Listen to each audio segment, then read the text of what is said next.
So here he is. Yeah. So nice of you to join the call. Are you still serving women in person as a traditional birth attendant? Well, I'm on leave for bereavement. My husband died last year, so I could not continue the life I have because he was, the anchor here, and he kept everything going. So it was very sudden, very unexpected, and I had to take a leave of absence from birth work. So I will pop into, 1 or 2 or 3 a year now. So we'll just see. I don't know. It's a new life. It's not the one I asked for. It's the one I've got now. So I'm just figuring it out. So sorry to hear that. Yeah, thank you. Yeah, it was a heck of a year. It was just my goodness, like figure out the next thing and the next thing and the next thing. He was, he did all of, I call it the infrastructure, so that I could go do all the things I've been doing. And then with him gone, well, my goodness, that those groceries aren't going to buy themselves, and the food isn't cooking itself, and just home maintenance and dealing with everything. So there was just a lot to figure out. Yeah, it's exhausting. Can you share with me like how you got into being a birth attendant and then teaching, and did you start out like, so when we say traditional birth attendant, or traditional birth companion, can you maybe define that or distinguish that, between, instead of calling yourself a midwife, like what's it like in Canada? Is there a reason why you're using that language? Yes, indeed.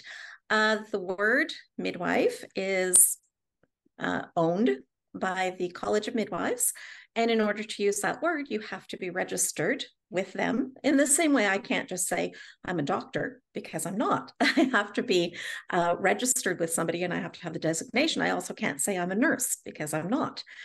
So I can't say I'm a midwife, although I am. But I can't use the word because I'm not registered, I'm not regulated, I'm not belonging to a college that regulates this kind of thing. So it's one of those things that I can't, it would be misrepresenting myself if I said the word midwife, because I'm not registered with the college. So we don't use that word. We have to use a different word. Traditional birth attendant is known throughout the world. It is has been extensively documented, particularly by the World Health Organization, where they kind of made it their goal to replace the traditional birth attendants with medically trained midwives. Traditional birth attendants are understood to be the community midwife. It's the woman who has not attended medical training in the obstetrical model, although she may have a significant amount of training. She generally comes through an apprenticeship type model, is recognized in her community as the wise woman. She provides comprehensive care according to the culture and traditions of the community in which she lives. So to be a traditional birth attendant is understood throughout the world, what it means. They've also been targeted for elimination in favor of the medical model. So I use the word traditional birth companion because it's probably more encompassing of the kind of thing that we do. We companion with families from preconception to parenting. It's not just attending births. In fact, some of them don't attend births. They equip the parents to do it themselves if they like, or the neighbors. And so I've moved into, before I retire, I will train as many as I can, because families are asking for alternatives. The industry itself is not producing very positive outcomes. It is internationally around the globe creating a tsunami of trauma and harm. Do they save lives from time to time? Of course they do. Is it the right approach from time to time? Absolutely. But across a population, the outcomes are actually pretty shocking. And that includes the current midwifery model that operates under the auspices of obstetrics. So the outcomes are pretty awful. Parents don't want it. And while some parents prefer to just have a family birth with loved ones or no one, some of them like to have the inclusion of a skilled companion. So that's what I'm doing. I'm helping to create skilled companions who do not practice obstetrics and who do not practice midwifery without a license. I really want to take your course. It's going to start in September to become a traditional birth companion. It's like 9 months.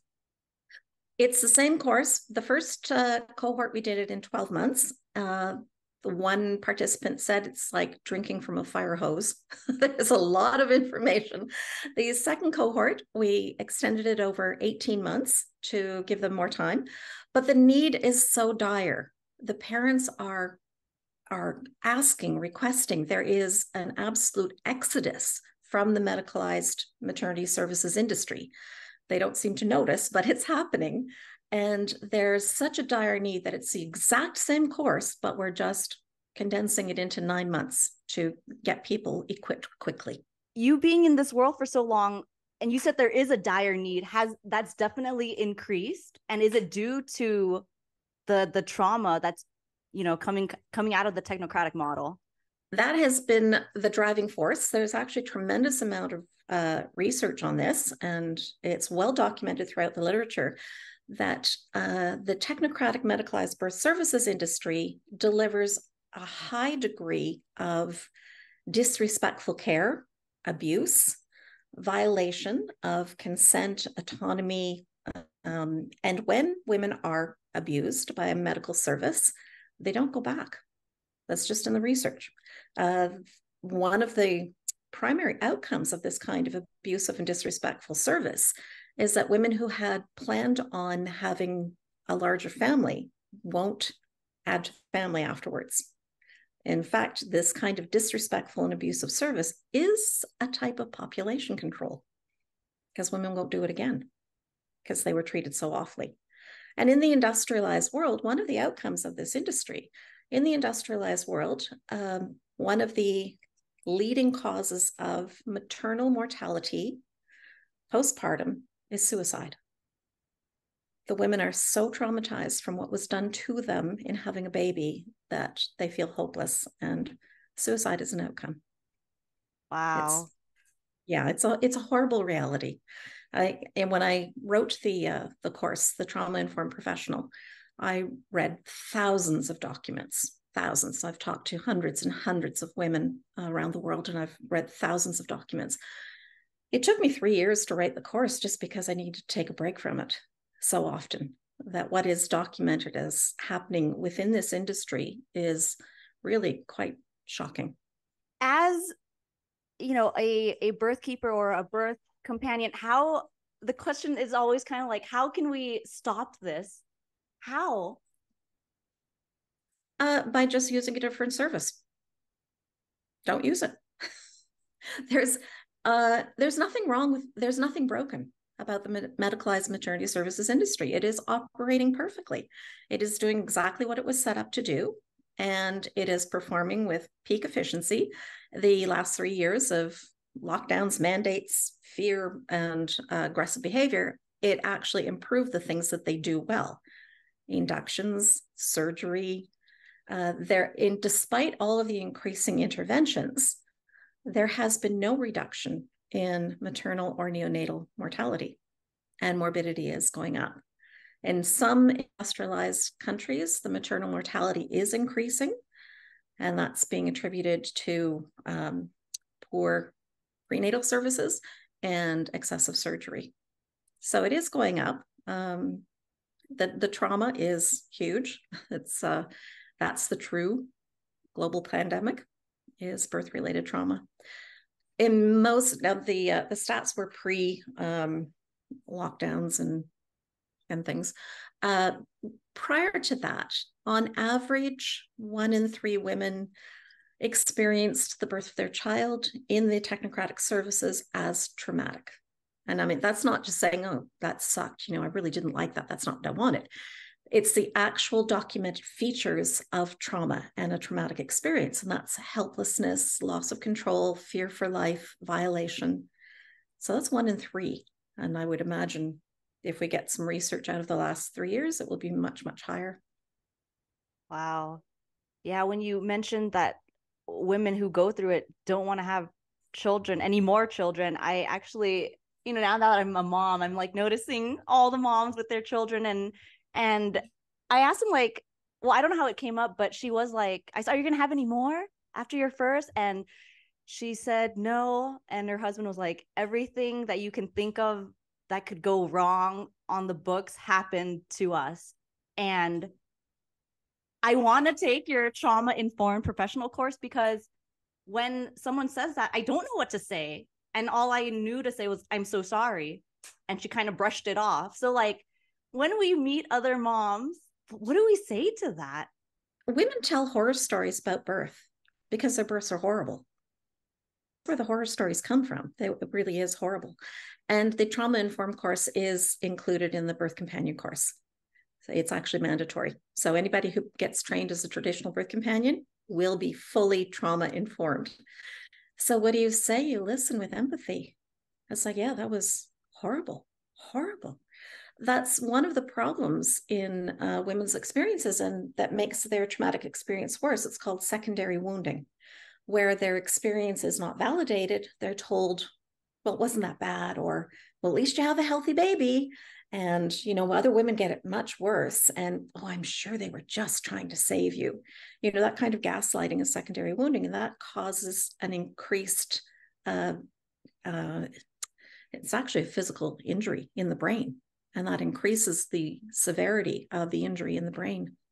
So PTSD is a physical brain injury. And prior to the last 3 years, and it varies in location and diagnosis and how women present themselves, but about 1 in 8 women completed their technocratic birth and emerged into parenthood with PTSD. That's a physical brain injury. Can you imagine a medical service that causes a brain injury in 1 in 8 of their customers? This is shocking stuff. But no, there's nothing broken about the system. There's nothing to change. They're doing fine. Think of all the things, the women that have tried, and these are really well-meaning people, well-meaning physicians, well-meaning nurses, midwives, doulas, advocates. They've all tried. And nothing has changed. We've had 350 years to get women off their backs. And they're still birthing on their backs. So it's not going to change. If we know that a woman definitely went through a traumatic experience, is it our place to be like, I think you should seek help. I hear you. I see you. I think you should really address this. Is it our place, or do we just, it's their decision? Or what if they don't recognize that it is, PTSD? Yeah, I mean, you can point out that offering advice is useless. I think you should. That's just something that you personally would do. It's not for them. Advice is always about, yourself. Advice is very self-centered, self-focused. I hear you. And I understand that when somebody has had an experience like that, they don't know who to trust. Their trust was violated. Their trust was broken. Women with PTSD from childbirth often will not go get professional help because they don't know who to trust. And they also fear that if they disclose the fact that they are not sleeping, hypervigilant, having flashbacks, they're afraid that they're going to have their baby taken away from them. And that's one of the punitive measures of women who don't like these services, complain about these services. They have threats to their family and their safety. So women with birth-related PTSD often do not go get professional help.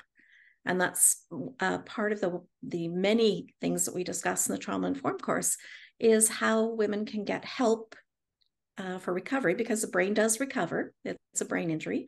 The brain can recover, and how they can do it without going into a service that they don't trust.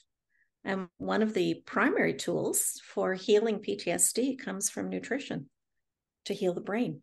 And nutrition doesn't involve disclosing your dark thoughts and putting the safety of your family at risk. And then there are other modalities that are very therapeutic too, that they can investigate. Things like music therapy, that's quite effective for PTSD.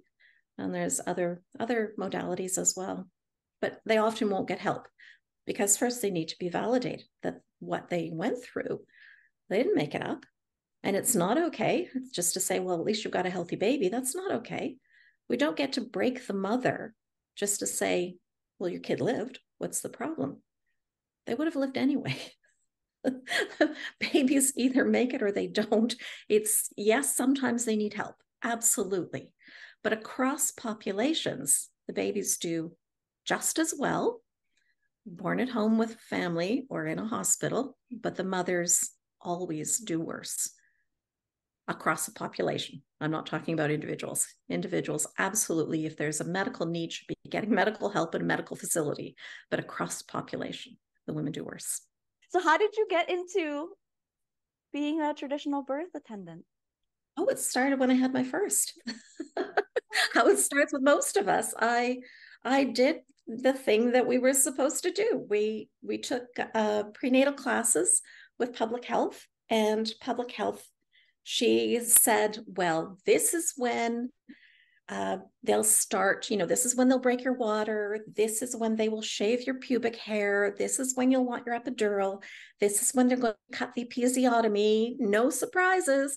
So it was just grooming. They were just grooming us to go in there, lie flaccid, and let them do whatever they wanted. And as it turns out, I'm a crock pot. I'm not a microwave. And I have very long gestations. My normal gestation is 43 to 44 weeks. That's how long my babies cook. But in the industry, that's not allowed. So the first one was an induction because I'm a slow cooker. And it was horrific, absolutely horrific. Baby ended up in the NICU, the pediatrician saying, well, she's alive for now, but I don't think she will be in the morning. And if she is, I'll come and let you know.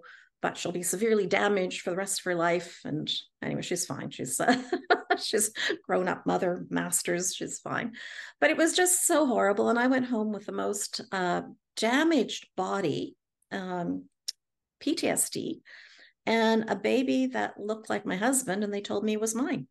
And it's like, now go live a good life. And I was utterly broken. And to get some help, I went to the Leche League to figure out what to do with this screaming, traumatized child. And I met women that liked having babies. I thought, you're crazy. Nobody likes having a baby. What's wrong with you? And the reason they liked having babies is they just stayed home and had the baby. That's it. And so we became part of a community where we just stayed home and had a baby. And we went to each other's births. We taught each other how to breastfeed, how to eat, how to budget, how to parent gently, how to bake. We just hung out and we had babies. And there were women who were serving as midwives. This is what we call in Canada pre-legislation. It's when midwifery was illegal across Canada. And then that was decriminalized in 1993 in Ontario. And we thought, awesome, everybody will have access to these gorgeous women who cook in your kitchen, bring their breastfeeding babies, drink champagne after the baby comes. No, it went through regulation.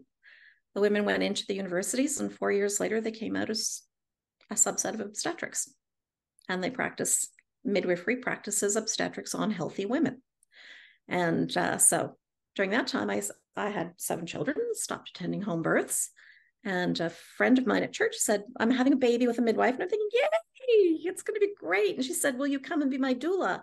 Like, I don't know what that is. But yeah, sure, let's go cook something and get some champagne for the fridge and we'll have a baby. She too is a crock pot. And she was on the clock. So she was getting her stretch and sweeps and her oils, the herbs and the homeopathy to get the baby out.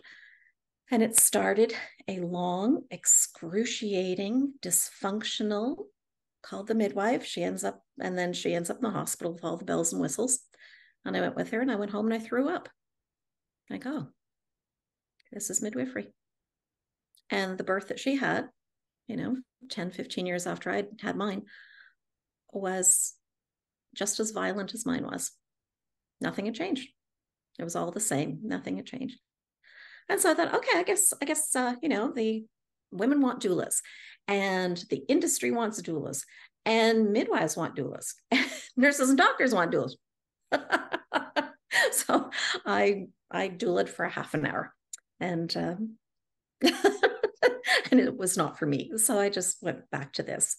And because I'm an academic, then I was writing continuing education for nurses and midwives, physicians, was a doula trainer for a while, and wrote the trauma-informed course, and continued to, become an educator. And that's how I got into it. I just had my own, and then discovered you didn't have to do that anymore. You could just stay home and have a baby. What are your thoughts on women who want to be a traditional birth attendant, but they don't have experience? Of course, it would be helpful to attend births, right? But like, where does someone start with that? Some women, it's not the right season of life to be on call. So they can take care of women in their prenatal journey. They can provide consultations, education, in-home care. If she's having a fragile pregnancy, go and help her. Postpartum care, the need for postpartum care is unbelievable. Breastfeeding support, taking care of her in the home, cooking for her. There is so much to do, whether or not you attend births. And eventually, I personally think your first birth should never be your own. But that's how it is for most women, because we have locked birth away behind, the locked doors of L&D, and women don't know what it is to be giving birth. I took my youngest daughter when she was about 12, 11, 13. I started taking her to births with me. Your first one should never be your own. This is not scary. You're just among the women. And after the first one she went to, she came home, she said, yeah, that's disgusting. Like, well. But So, yeah, and if you become educated, eventually you will have either somebody who invites you because they know you and you've got some education, or you go with a mentor. There are other women who are doing this. You find a mentor and you go with her, provided the family says yes. And most families are very kind and welcoming, because they want more people with experience. And you're there to be a more useful human anyway. And if you go to somebody and they've invited you and they've welcomed you, be a useful human. Make a cup of tea. Put the laundry on. Let the dog out. Be a useful human being. when you give families consultations, they want to have a home birth, maybe with just a family birth. Where do you start? Like, what's a common question that they have, or a fear?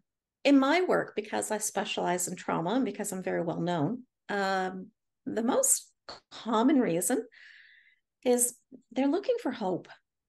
They're looking for hope. And they don't want to be told over and over and over, the dead baby card. They're so done with that, but that's all they've ever heard. If you don't pee on the stick, well, you might have a dead baby. And if you don't get a dating ultrasound, you might have a dead baby, and on and on and on. And to the point where I think, my goodness, this is a death cult. It's a death cult when they're so fixated on dead baby, dead baby. Does every baby make it? No. But that's not what you fixate on all the time. I mean, life is terminal. I'm a widow, but I didn't spend 40 years of my marriage going, well, today could be the day you die. That's nonsense. And that's the same way we shouldn't be, fixating on that. Can it happen? Yes, of course it can. I'm sorry for the ringing in the background. It's air duct cleaning. They still have my landline number. I never pick it up. So what they're calling me for is they want hope. They want to talk to somebody who isn't going to constantly mention dead baby. They know that. Everybody knows that. We know that life is terminal. We know not everybody makes it. We don't need to be talking about it. They want to know that they could possibly welcome their baby gently, kindly, in love, with hope.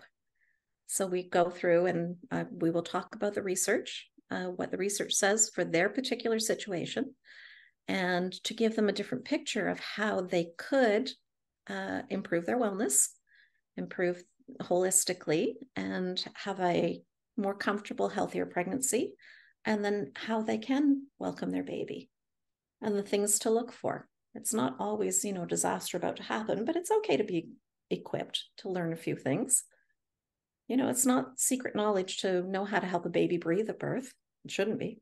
When you mentioned how trauma creates like a visceral reaction that is embedded in the body, like, and in the brain, and you said nutrition can help, did you mean literally food, nourishment? Yeah, food. Yes. There are when the brain has been injured, there's a traumatic brain injury.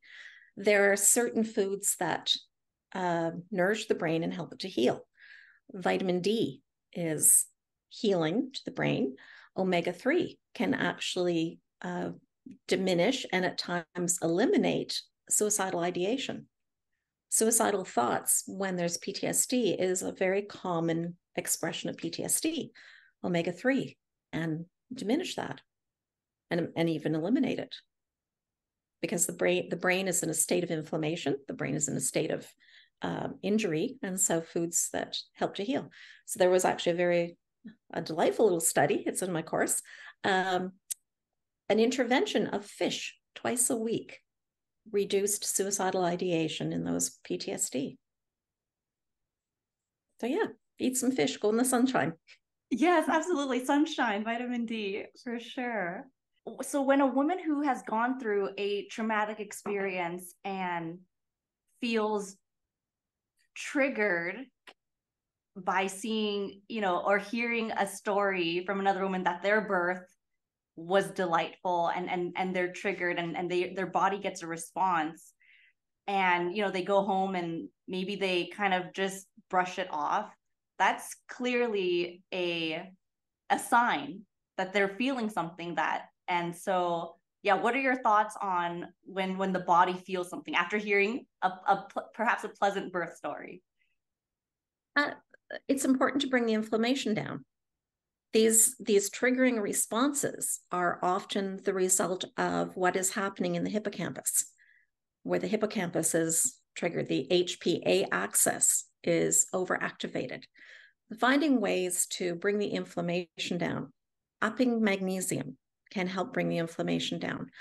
Magnesium, low and deficient magnesium is implicated in every case of depression, postpartum depression, all kinds of depression. There is low magnesium. So the brain needs this to bring that down. And eventually, once the inflammation starts to come down, the flashbacks do lessen, the sleep issues do start to reduce, and the triggering is less continuous. And then eventually, when the inflammation is down and they're able to recognize that they're being triggered, then there are strategies, grounding strategies, breathing strategies, reframing strategies to help deal with that. So there is healing for PTSD. Unfortunately, there's so little help because women will be often, if they're in postnatal services, they will be screened for postpartum depression. Postpartum depression is a comorbidity with PTSD. Postpartum anxiety is also a comorbidity, but they won't be screened for PTSD.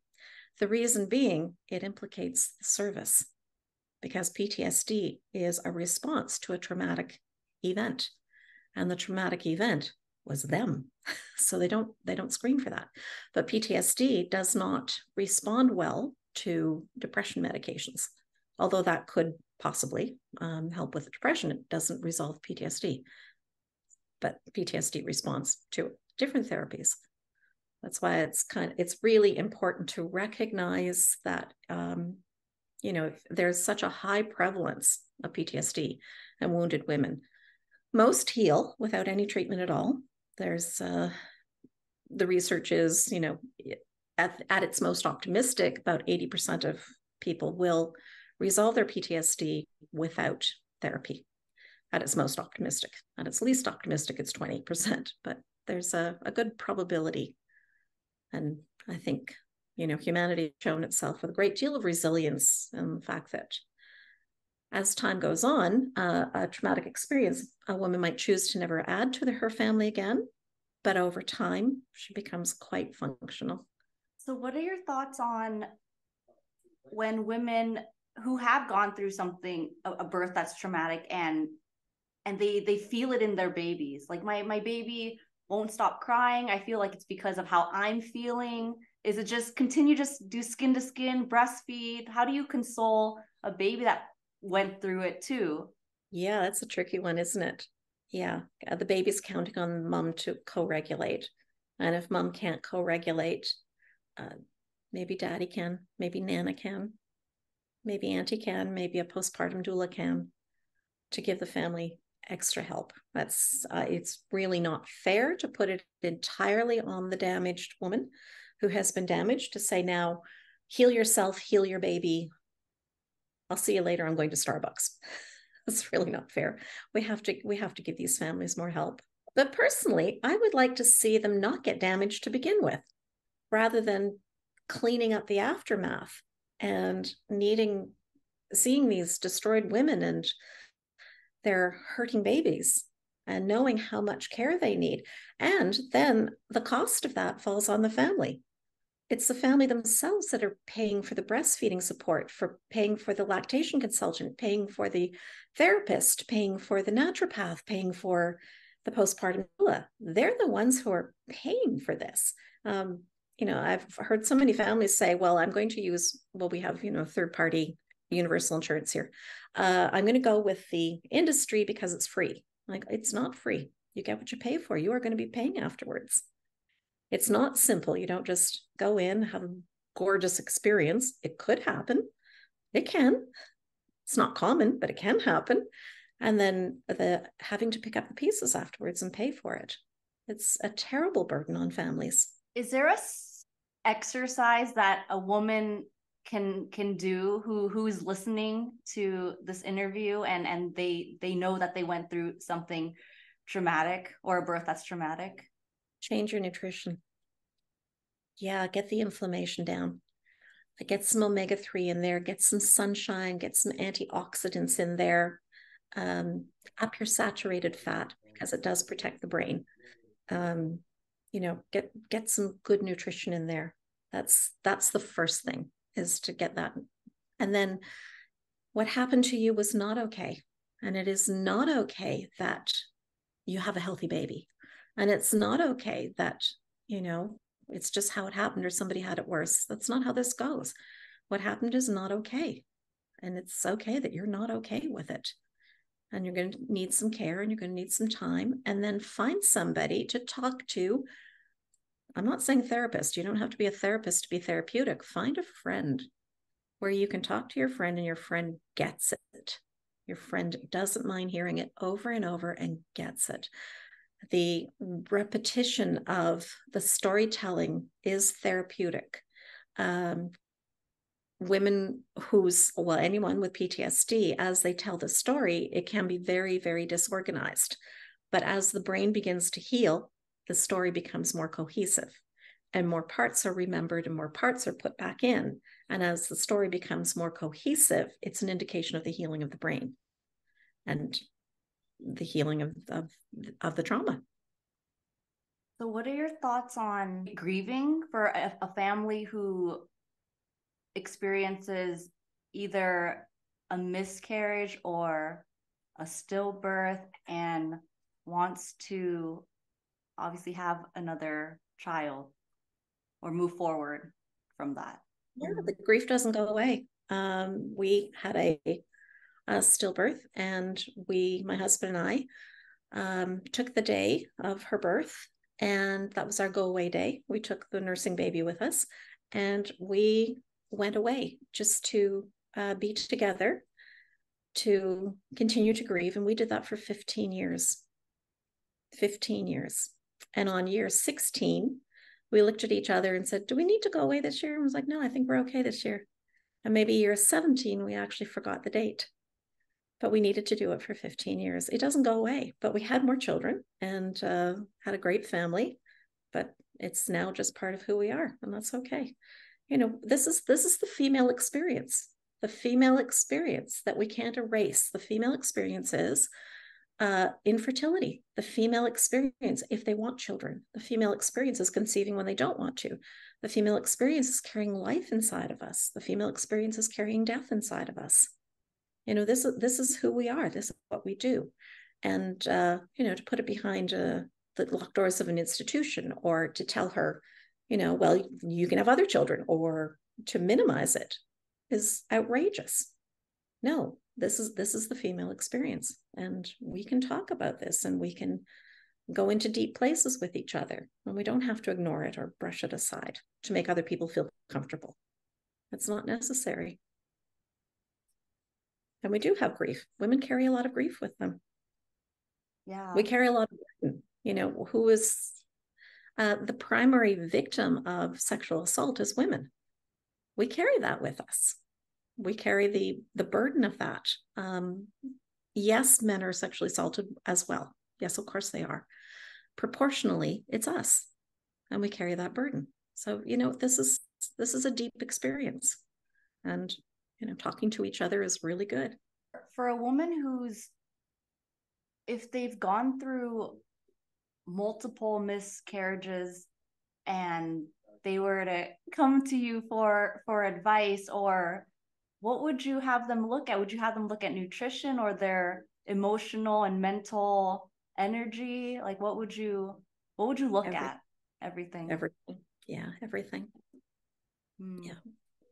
Even though they desire to perhaps be outside the medical system, but they went through a miscarriage and they don't want an ultrasound, but they feel like they have to because they need to know if the baby is there, if there is a baby, even though the baby could die throughout pregnancy, even if they find out that the baby is alive with the first ultrasound.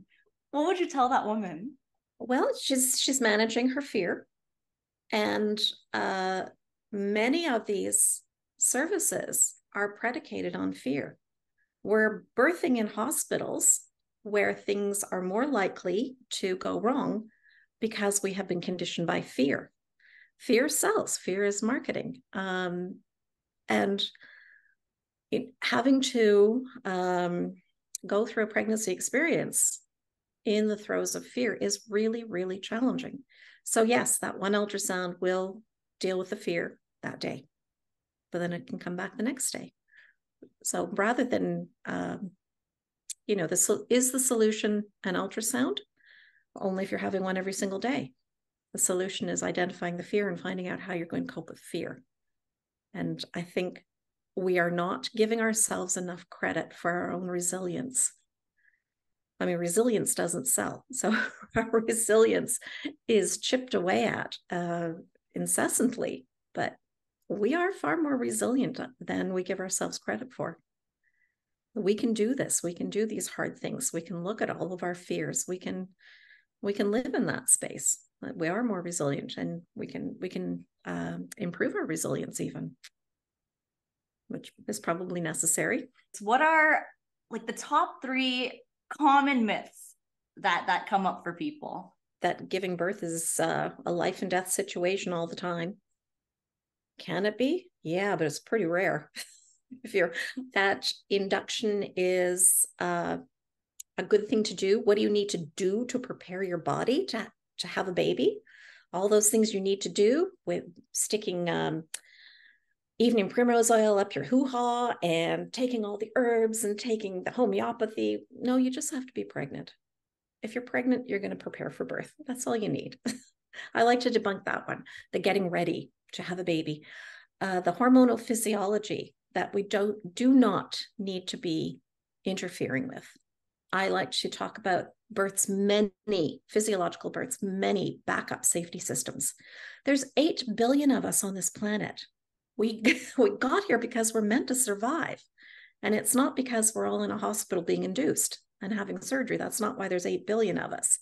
It's because this is designed to work. And we talk about the backup safety systems that make it safe, and how disabling and dismantling these backup safety systems by fiddling around and inducing and taking castor oil, or that heinous stretch and sweep that I'd like to see banned off the face of the planet, how that interrupts. And still, when we do that, ridiculous stuff and we disable many of the backup safety systems, we still all come out alive. You can even muck around that much and it still works out. But it's better if you don't do it. I feel like the number one thing I'm always constantly seeing is induction.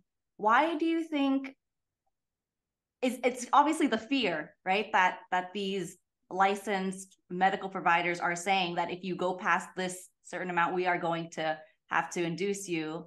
And do you think it's just purely off of fear? Is there actually a true danger to going past a certain time?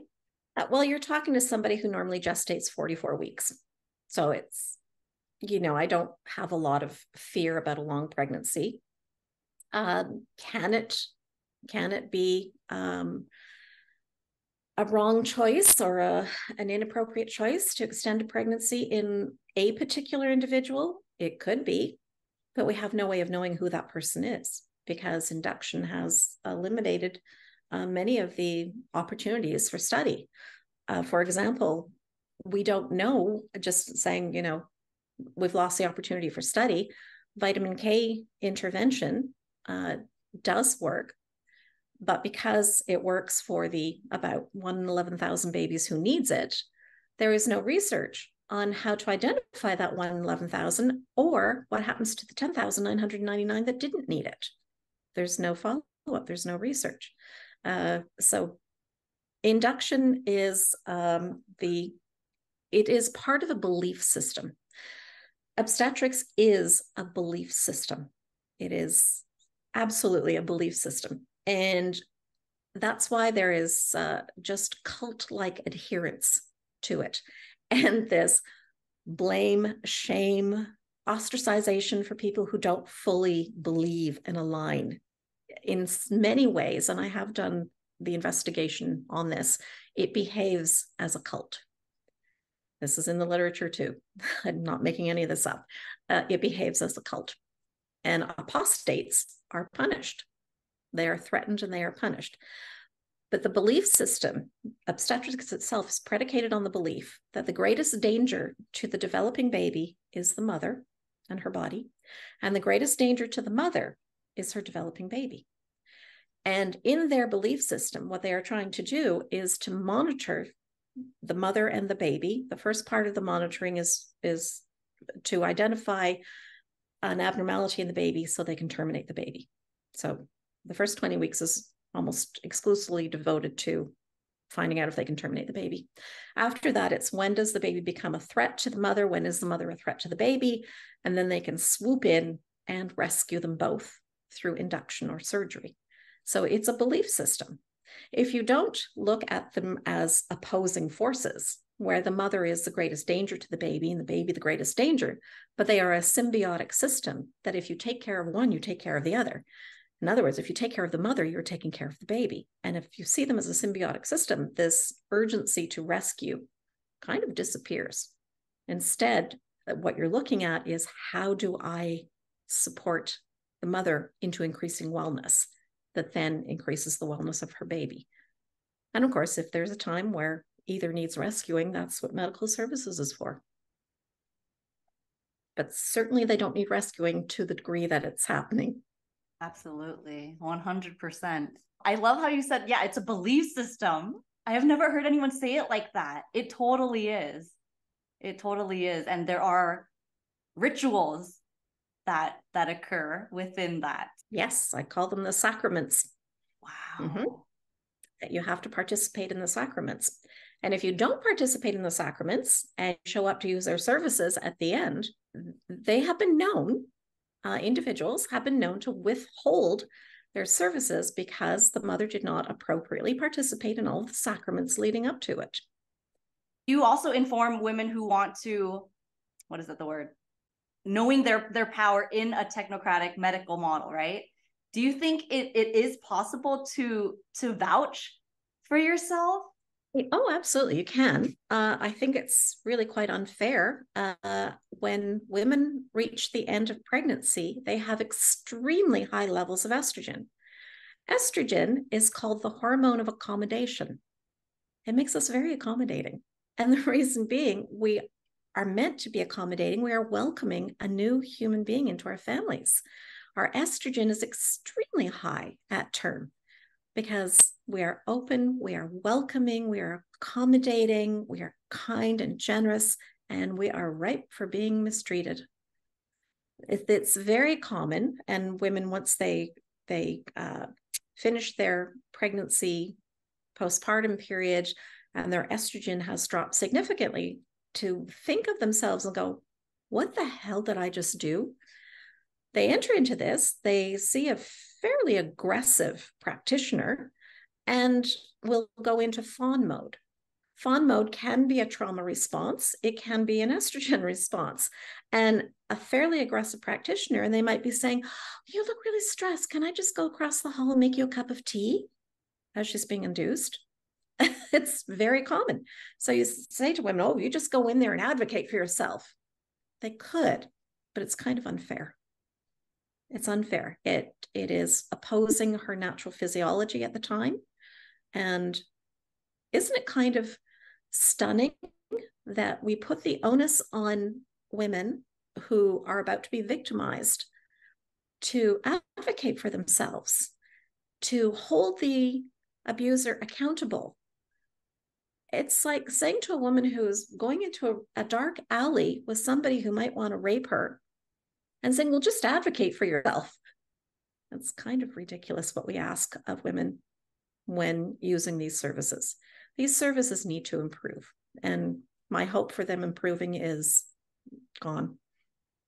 That's why I think we just need to do something else. We need to do something else. We can do better ourselves. There's nothing wrong with us. We've got brains. We've got 2 hands. We know how to be useful humans. And if we need medical services, then go get medical services. But if they're not making their big money off of, every healthy woman because she's doing something else, well, they're going to be pretty motivated to offer a better service, so someone will use it. But right now, there's no motivation for them to change. They have a monopoly, and it's predicated on fear and this belief system that the mother is a danger to her baby. But we really can do better ourselves. So with your beliefs and your value system, how would you describe yours? Like in a couple sentences, are you completely against or not for anything within the medical technocratic system, like 3D anatomy scans and what else is there? Like the glucose screening? Like, what are your thoughts on all of that? I think there are alternatives to a lot of it. Ultrasound is not benign, but it is the best technology we've got. If there's an issue, if there's a problem developing that needs a diagnosis and it needs information, ultrasound's the best we've got. When used as a routine, as a screening tool, it has not improved any outcome across the population. There has been no improvement. There have been significantly more inductions and C-sections, but no improvement. But as a diagnostic tool, it's the best we've got. So it should be used appropriately. GBS testing, if a mother wants to do that, yes. I take a far more proactive and preventive approach. GBS is an overgrowth that signifies small intestinal bowel overgrowth. It's a dysbiosis of the microbiome. We get working on that right away. So the potential for a GBS overgrowth is reduced dramatically, and we follow the research on that one.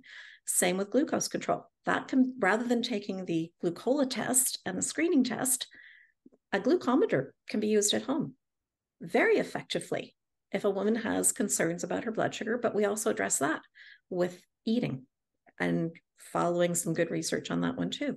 How to eat, when to eat, what to eat. It makes a big, big difference. And any concerns about blood glucose is to go get a glucometer and use it and find out, well, this particular food does not spikes my insulin, then crashes my blood sugar. I'm going to do something else. And they have the power to do that at home. There's so much what is done, we can do ourselves. Do you use a fetoscope or a Pinard horn?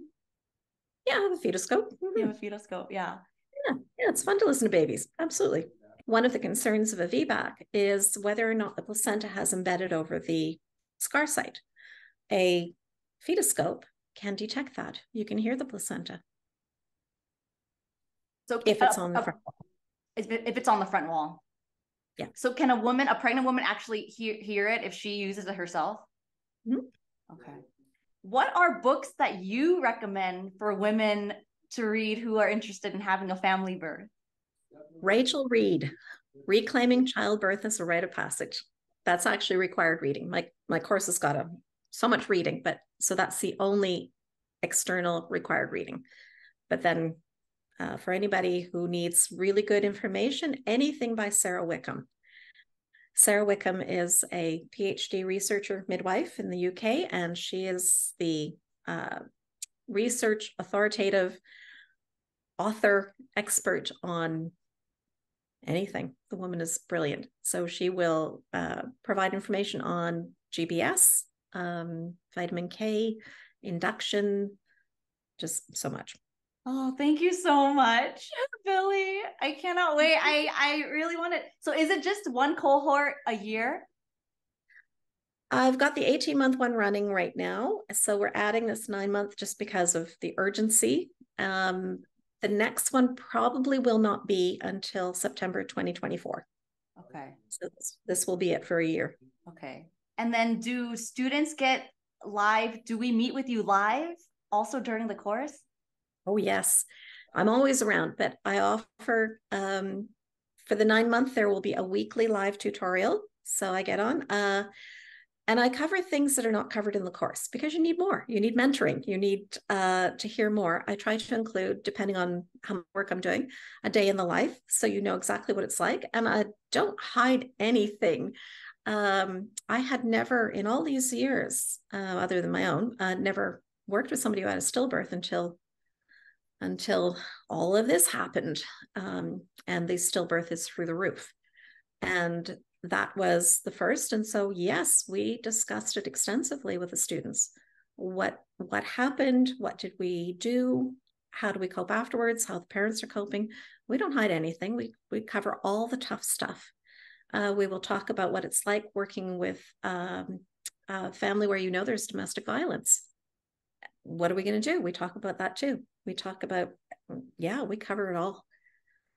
Prenatal, birth, postpartum care. So yeah, there's weekly live tutorials every 2 weeks. We have study hall, and that's where we get together on Zoom and talk, and students can share whatever experience they just had, and we talk it through and ask questions. And then once a month, there's just a social gathering. And depending on where you live, many students, and it doesn't have to be just my students, just anybody who wants to learn, they're having in-person gatherings. They'll create one maybe once a month, and whoever's interested, any birth nerds, will show up, and they'll have a guest speaker.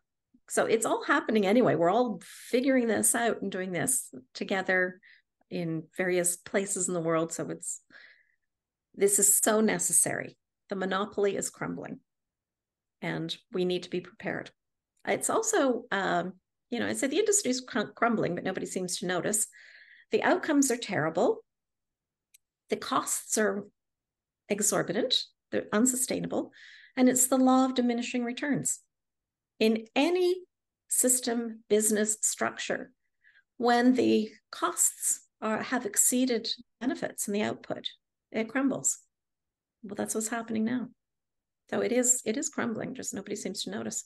Thank you so much for everything you've done and the work you do and creating a community. I think that's really important. Thank you for this invitation. It was such a delight. Thank you. So good to meet you.